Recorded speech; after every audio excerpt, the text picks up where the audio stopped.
Díganme a ver. ¿Qué es lo que ustedes dicen? Estamos aquí, ya ustedes saben. Vamos a hacer un videíto.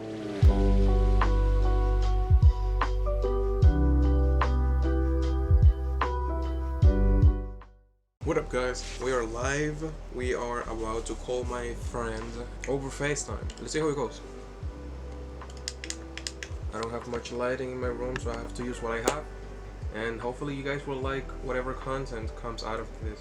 Lately I've been reading books. Yeah, I've been trying to keep my mind busy with books, things about spirituality, and, you know, something that teaches something to your soul, something that teaches something to your spirit, but something that ultimately is going to make you grow as a person.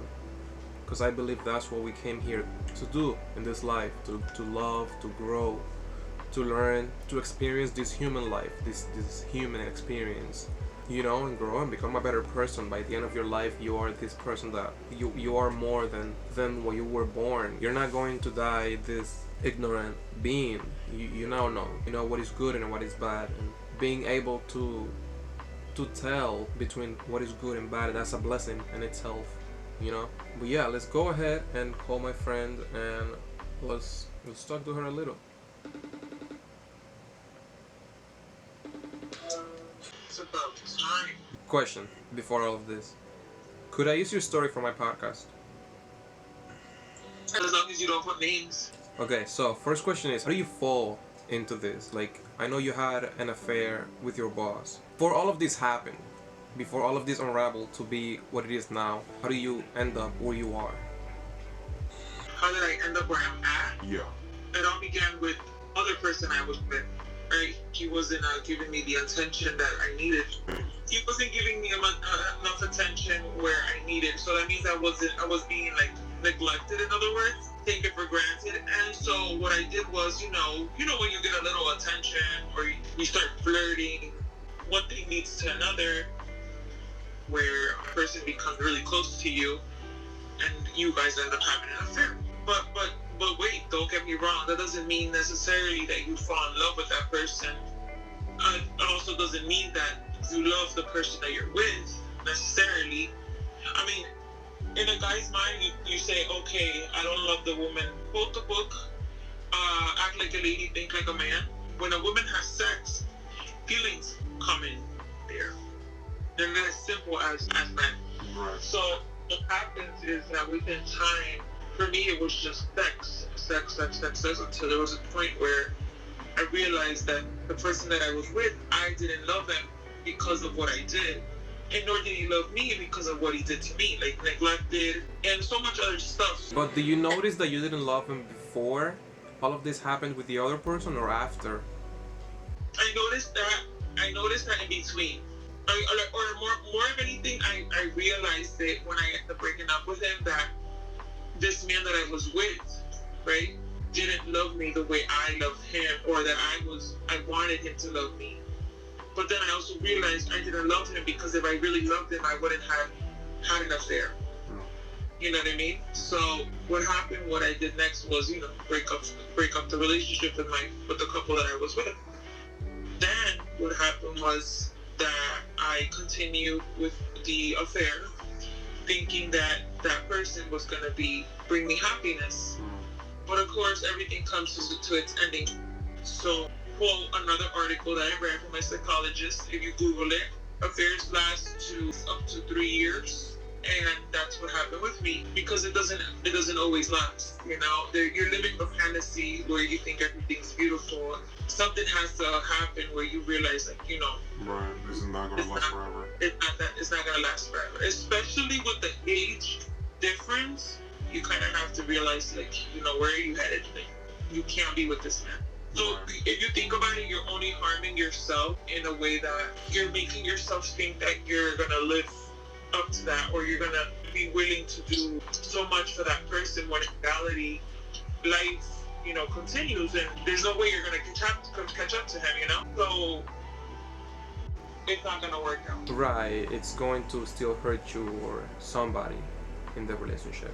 Or even outsiders, you know, third parties, like That's true too. That's kids, true. you know, families, So even my family too. If it was worst case scenario, also his family and my family, it would be like very bad. Right, that's true. So your family never found out about any of this, right? My mother knows. At least, you know, she's your mom, and I know that she loves you no matter what. Yes, she does. She knows that you're young and you have to learn life and make your own mistakes so that you can learn from it. Yes. From the pain and from the falls. And the important thing here is that you fall, but you get up. You know, you get up, you dust yourself, and you keep walking, because that's what life's about. It's about falling and getting up and learning from the time you fell so that you won't fall again. And always, guys, always know that there's always a light at the end of the tunnel. No matter how bad you're feeling, the day that you find something out, or you don't, or you just hit reality at one point in your life and you're just you wanna end it, just know that there's always something good in the end. Right. Life continues. And of course, if you guys don't see the light or anything like that, please don't hesitate to call. There's hotlines. Call your sister, call your brother, call your mother, anybody. Because depression and anxiety are the worst. And if you're listening to this, grab your phone. Because seriously, suicide is not an option. And there's so many things that people don't realize. Like it all comes together. Like suicide, depression, anxiety, panic attacks, all these stuff. You're not alone. Right. Never alone. Pick up that phone, call 911. Say what's your situation. Call your sister, call your brother, call your mother, call your cousins. Have someone next to you, because that's not an option. We're here for all of you to hear this and to help you, because you're not alone in this. That's true. Yes, and one thing that depression does is that it makes you want to be alone, but that's actually the wrong thing to do, because it wants to keep you alone, to destroy you by yourself in your most vulnerable state. You know, when you're hurt, you just want to be lonely, and you start overthinking, and then these thoughts start coming into your head and kind of like eating you alive. You know, it's like self-destruction. Yes, exactly. So it is good to have alone time, because regardless, you're gonna need your alone time so you can grieve. Right. Grieving is okay, because whatever you're going through, you're allowed to have emotions and feel and cry. Right.